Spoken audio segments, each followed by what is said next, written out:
Bulldozer वाला प्रदेश उत्तर प्रदेश के कानपुर देहात में एक ऐसा कांड बुलडोजर ने किया जिसकी चीख की सुनाई पूरे देश में गूंज उठी। अभी मैं उसी जगह पे हूँ और ये वही घर है जिस घर के अंदर दो महिला यानी एक बेटी और एक माँ जो है वो जल के मर गई। और ये पूरा जगह है वर्तमान समय में आधा छावनी बना हुआ है। इस साइड भी पुलिस वाले हैं, पीछे भी पुलिस वाले हैं और बहुत सारे जगहों पे पुलिस वाले हैं, इसलिए कि कोई बात विवाद ना हो जाए।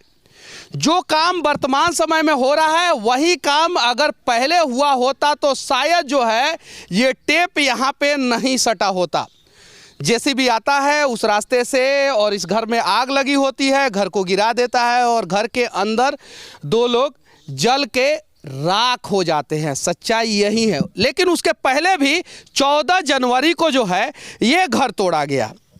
जब ये अतिक्रमण हो रहा था प्रशासन को उसी समय रोक लेना चाहिए था, या जब ये बन गया था तो एग्जैक्ट इसके लिए दोषी कौन है उसके ऊपर कार्रवाई करना चाहिए था। उस दिन मतलब पहले तो एसडीएम और जो ये जेसीबी और एसएचओ रूरा की गाड़ी आती है यहाँ पे। और 13 फरवरी को जी 13 फरवरी को तो और ये गांव के कुछ लोग भी इस साइड खड़े हुए थे थोड़ा इस तरफ।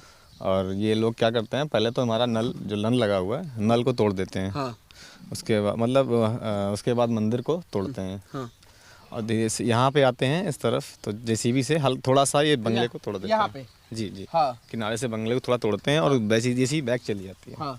और ये जो अशोक कुमार चौहान लेखपाल हैं वो यहाँ बंगले में इस तरफ से आग लगा देते हैं, क्योंकि मेरी मम्मी अंदर थी और हम लोग मतलब मैं भी अंदर था और पापा भी अंदर थे, तो हम लोग बाहर आ जाए। लेखपाल ने आग लगाया था, क्या ये बात सत्य है या आप झूठ बोल रहे हैं? जी बिल्कुल सत्य है। और इसके लिए मेरे गाँव के एक सरमन जोशी करके है, उसने गवाह के रूप में उसने बयान भी दिए हुए हैं। तो लेखपाल क्यों आग लगाएगा? जो लेखपाल जेसीबी लेके आ रहा है, पुलिस को लेके आ रहा है, वो आग क्यों लगाएगा? जब एक छप्पर के घर को गिराने के लिए जेसीबी ला सकते हैं तो एक घर के जो अंदर जैसे 4 लोग हैं उन्हें बाहर निकालने के लिए आग भी लगा सकते हैं। वो उन्होंने आग लगाई, उन्होंने इसलिए आग लगाई कि हम लोग। अच्छा ठीक है, आग लग गया, उसके बाद से फिर क्या हुआ?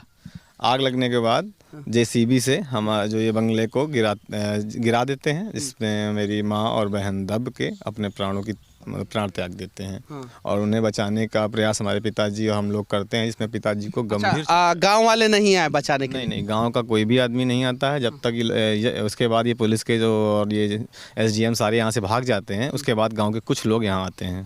गांव वाले लोग क्यों नहीं आए? जब यहाँ पे आग लगा हुआ था, दब के जो है 2 लोग जल रहे थे, उस समय गांव वाले क्यों नहीं आए? यहाँ इसमें कुछ गांव के दबंग लोग भी इन्वॉल्व थे, जिनका पूरे गांव में दहशत है, जिनका जैसे कि अशोक दीक्षित, अनिल दीक्षित, विशाल दीक्षित, निर्मल दीक्षित, इन लोगों का इन्वॉल्वमेंट था। इनके दहशत के कारण यहाँ पे गांव के लोग नहीं आए और उसके बाद जब ये लोग सब भाग जाते हैं तब वो गांव के लोग यहाँ पे आते हैं। यानी आप भी दीक्षित हैं और आपकी जो दुश्मनी थी वो लोग भी दीक्षित ही हैं? जी वो भी दीक्षित। सही है जी। तो इसमें जातीयता वाला रंग जो है जो लोग देने का प्रयास कर रहे हैं वो गलत कर रहे हैं? जी बिल्कुल, इसमें कोई जाति का नहीं, यहाँ मानवता की बात है। और एक हमारे साथ जो इतना अन्याय हुआ है सिर्फ वो बात है, यहाँ पे कोई जाति का मतलब ही नहीं होता, क्योंकि हमारे साथ जो ये अन्याय हुआ है वो हमारे दीक्षित लोगों ने ही किया। दीक्षित लोगों ने ही किया था। सबसे पहले इस घर को तोड़ा गया था या जो ये पक्के का घर है इसको तोड़ा गया था? 14 जनवरी को मेरा ये जो पक्का निर्माण था, जिसमें ऊपर नीचे का पक्का था, ऊपर छप्पर रखा हुआ था, उसको गिराया जाता है 14 जनवरी को। 14 जनवरी को कितने लोग आए थे और 14 जनवरी को क्या चीज से गिराया गया? जेसीबी से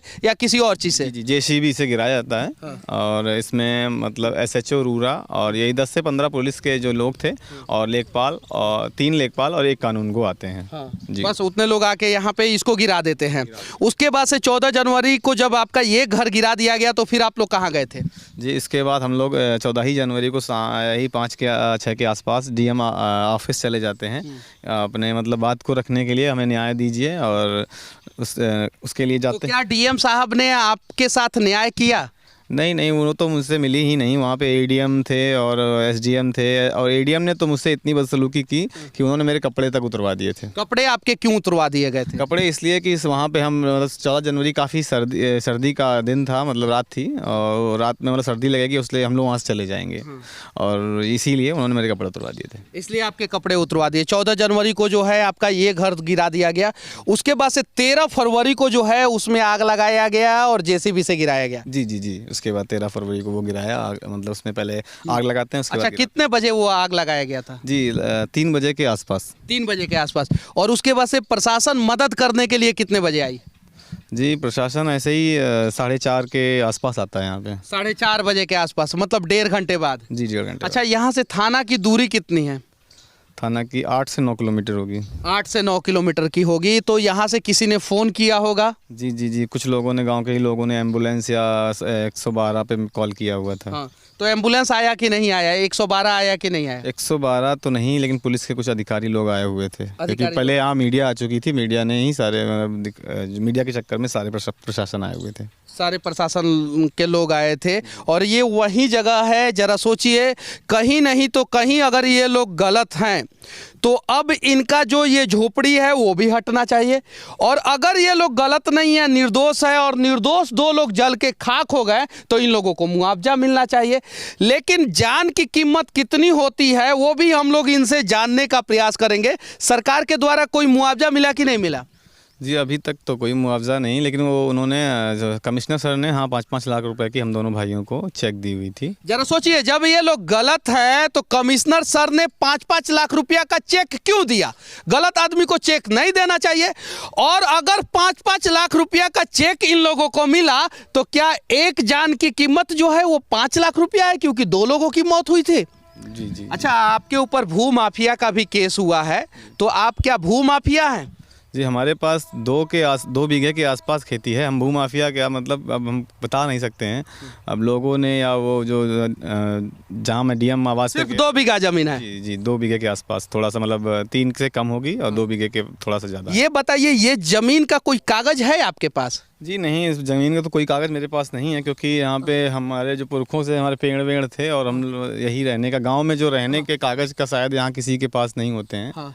और हम लोग यहाँ गांव में रहने का कागज होता है, आपके पास नहीं है, वो अलग बात है। ये बताइए कि ये रोड चौड़ीकरण में था, या यहाँ पे कोई इंडस्ट्री आ रहा था, या सरकार जमीन एक्वायर कर रही थी? जी, कोई इंडस्ट्री या कोई रोड चौड़ाकरण नहीं। ये तो हमारे गांव के जो लोग गौरव दीक्षित थे, उनके दबाव में आकर, उनके दबाव में लेखपाल पैसे लेकर वो ये कार्रवाई करता है। ये रोड आप देख सकते हैं, यहाँ पे कोई इंडस्ट्री नहीं आ रहा था, कोई रोड चौड़ीकरण नहीं हो रहा था, उसके बावजूद भी जो है यहाँ पे अतिक्रमण का कार्रवाई होता है। अच्छा, ये बताइए कि आपके जमीन के अलावा इस साइड या उस साइड किसी के ऊपर अतिक्रमण का कार्रवाई हुआ कि नहीं हुआ? नहीं नहीं, किसी के ऊपर नहीं हुआ, ना ही ये जमीन पूरी कोई नापी गई है। ये एक तरफा कार्रवाई, और मुझे, मतलब मेरे साथ ये पैसा का लेन देन लेखपाल और गौरव दीक्षित के द्वारा करके मुझे बेघर करने की पूरी रणनीति थी पहले। उसके बाद मुझे जान से मारने का प्लान हुआ, जैसे 13 फरवरी को हुआ, तो यही था। अच्छा, अभी तक जेल के अंदर कितने लोग गए हैं? जी, जहाँ तक मुझे सुनने को मिला है तो वो लेखपाल और एक जेसीबी ड्राइवर को जेल में डाला हुआ है। अब बताइए योगी जी, जेसीबी ड्राइवर की क्या गलती है? आपका प्रशासनिक अधिकारी अगर कहेगा तो वो तो ताजमहल तोड़ देगा, कहेगा तो वो तो मुख्तार अंसारी का घर तोड़ देगा, कहेगा तो वो तो अखिलेश यादव का घर तोड़ देगा।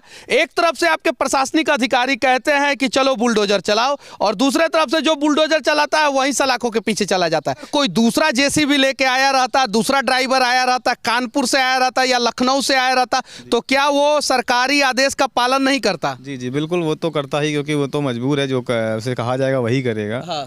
और उसने तो, मतलब जो कहा, एसडीएम उससे जो कह रहा था वो वही कर रहा था। कौन कह रहा था? एसडीएम। कौन? एसडीएम। एसडीएम। तो एसडीएम के ऊपर कोई कार्रवाई हुआ कि नहीं? अभी तक नहीं, मुझे सुनने मिला सस्पेंड हुए हैं, और सस्पेंड होने के बाद वो अभी कहाँ है, क्या है, मुझे नहीं पता है, कुछ पता नहीं है। और जब यहाँ पे घर में आग लग गया, घर गिर गया था, उसके बाद से जब 1.5 घंटे बाद प्रशासनिक अधिकारी लोग यहाँ पे आए, फिर उसके बाद से क्या हुआ? उसके बाद से मतलब यही हुआ कि वो लोग करते रहे कि पोस्टमार्टम के लिए ये करो वो करो, दबाव बनाते, तो हम लोगों ने उठने नहीं दिया। अच्छा, कि पोस्टमार्टम में वो लोग क्या देखना चाहते थे? पोस्टमार्टम में, हाँ वो पोस्टमार्टम में क्या देखना चाहते हैं? बवाल विवाद का कारण कुछ और है, और पोस्टमार्टम रिपोर्ट में क्या आएगा? घर के अंदर जल के राख हो गया 2 आदमी, और कहीं नहीं तो कहीं जो है सिस्टम खाक हो गया था, इसीलिए 2 आदमी राख हो गया। सच्चाई यही है। अगर ऐसा नहीं होता तो शायद 2 आदमी नहीं जल के राख होता। जब आग लगा, 2 आदमी जल रहा था, उस समय यहाँ पे लेखपाल और प्रशासनिक लोग थे कि नहीं थे? जी थे, सभी थे। तो वो आग लगा तो फिर कहाँ चले गए? जब आग लग गया और ये बंगला गिरा देते हैं, उसके बाद वो सब यहाँ से भाग जाते हैं। सब लोग भाग जाते हैं? सब लोग भाग जाते हैं या चले जाते हैं? भाग जाते हैं। भाग जाते हैं। उसके बाद से फिर 1.5 घंटे बाद आते हैं? जी, 1.5 घंटे बाद वो नहीं आते हैं, दूसरे अधिकारी आते हैं, जैसे कि एसपी सर आते हैं और आईजी सर आते हैं और कमिश्नर सर आते हैं। हाँ। अच्छा, एक जान का कीमत क्या 5 लाख सही है? जी, कीमत तो कुछ भी नहीं हो सकती। मैं चाहता हूँ उन जान की कीमत यही है कि मुझे न्याय मिल जाए, और जो भी इसमें दोषी है उन पे सख्त से कार्रवाई हो, उन्हें कम से कम फांसी मिले। कम से कम फांसी मिले। फांसी मिले जी। अच्छा, एग्जैक्ट में एक्चुअल कल्प्रिट, मतलब कि जो मुख्य आरोपी है, वो आपके नज़र में कौन है? जी, इसमें मुख्य आरोपी गौरव दीक्षित है, जो मतलब वो इसमें उस 13 तारीख को नहीं था, और वो चला गया था, अपनी नौकरी आर्मी में करता है, और वो उसी का ही पूरा रोल है इसमें। क्योंकि 14 जनवरी को था, वो राइफ़ल लेके अपने पिताजी के साथ, और कुछ मतलब एक आर्मी में उसका दूसरा भाई अभिषेक दीक्षित, वो भी 14 तारीख को यहाँ था, 14 जनवरी को वो आता है, और उसका अर्जुन दीक्षित और उनके पिताजी अशोक दीक्षित वो आते हैं, और ये गेनन जो भी हैं उनके लड़के, ये सब आते हैं निर्मल। अच्छा, इसका कोई कागज़ नहीं है आपके पास? ये घर गिर गया, ये घर तोड़ दिया गया, फिर आपने ये घर क्यों बनाया है? ये जो छोटा सा झोपड़ी क्यों बनाया है? क्योंकि रहने के लिए हमारे पास जगह नहीं है, इसलिए हम इस पे ही रह के अपना निवास कर रहे हैं। आप तो कह रहे हैं कि आपके पास 2 बीघा के आसपास ज़मीन है। जी, ज़मीन है, लेकिन उस पर रहने लायक, उसमें खेत में गेहूँ बोया हुआ है, क्योंकि खाने के लिए भी कुछ चाहिए होता है। तो उसमें मेरा गेहूँ बोया हुआ है। हाँ। अच्छा, ये बताइए, ये जो ज़मीन है इसका कागज़ नहीं है, सामने रोड है, ये बगल में ज़मीन है, पीछे ज़मीन है, इस साइड ज़मीन है, तो ये तीनों साइड जो ज़मीन है उनमें से कौन से लोग जो है आपको परेशान कर रहे थे? जी, इस साइड के हैं, वो गेनन दीक्षित करके हैं। इस साइड के? जी, गेनन दीक्षित हैं। उन्होंने इसमें मुझे परेशान कर रहे थे, क्योंकि वो 3 लड़के हैं, और वो गौरव दीक्षित उनके थोड़े काफ़ी घनिष्ठ नज़दीकी हैं, इसलिए वो मतलब इसमें इन्वॉल्व थे। अच्छा, ये पीछे वाले को कोई तकलीफ नहीं था आपसे? नहीं, कोई तकलीफ नहीं। और उस साइड वाले को कोई तकलीफ नहीं था? जी, कोई तकलीफ नहीं। अच्छा, जो ग्राम समाज का ज़मीन होता है, वो इधर भी कुछ लोगों का था क्या? जी, ये पूरी जगह यहाँ से लाके वहाँ तक, आगे तक, ये जितना पेड़ लगा हुआ है सब ग्राम समाज की जगह पे ही है। लेकिन कहीं कार्रवाई नहीं किया? नहीं, कोई कार्रवाई यहाँ पे सिर्फ इतना ही करना था कार्रवाई। और इस साइड अगर ये जो खेत है, इसमें भी कुछ ग्राम समाज का जमीन है? इसमें लमसम 2 बीघे के आसपास ग्राम समाज की जगह है, जो कि मतलब यहाँ 2.5 बीघे गेनन दीक्षित के नाम से है। 2.5 बीघे उनके नाम पे है, और 2 बीघा ग्राम समाज के? जी, उन्होंने जोत रखा हुआ है। उनके ऊपर कोई कार्रवाई नहीं? कोई कार्रवाई। और ये कितना था, इस जमीन का एग्जैक्ट मेजरमेंट कितना था? मेरे हिसाब से 5 से 6 बिस्वा होगी। हाँ। और इतना ही था। इतना ही, मतलब कि इस पे कार्रवाई होता है, बगल में जो है, जो ज़्यादा ज़मीन अतिक्रमण करके रखा है उसके ऊपर कार्रवाई नहीं होता है, इधर सामने जो है ज़मीन है उसके ऊपर कार्रवाई नहीं होता है, सिर्फ और सिर्फ आपके ऊपर कार्रवाई होता है। अच्छा, आप कहीं कोई अपराधी हैं या कुछ ऐसा अपराधियों के साथ आपका संबंध है, ऐसा कुछ? इससे पहले मेरे पर कोई भी FIR, मतलब 51 तक का कोई मुकदमा नहीं था।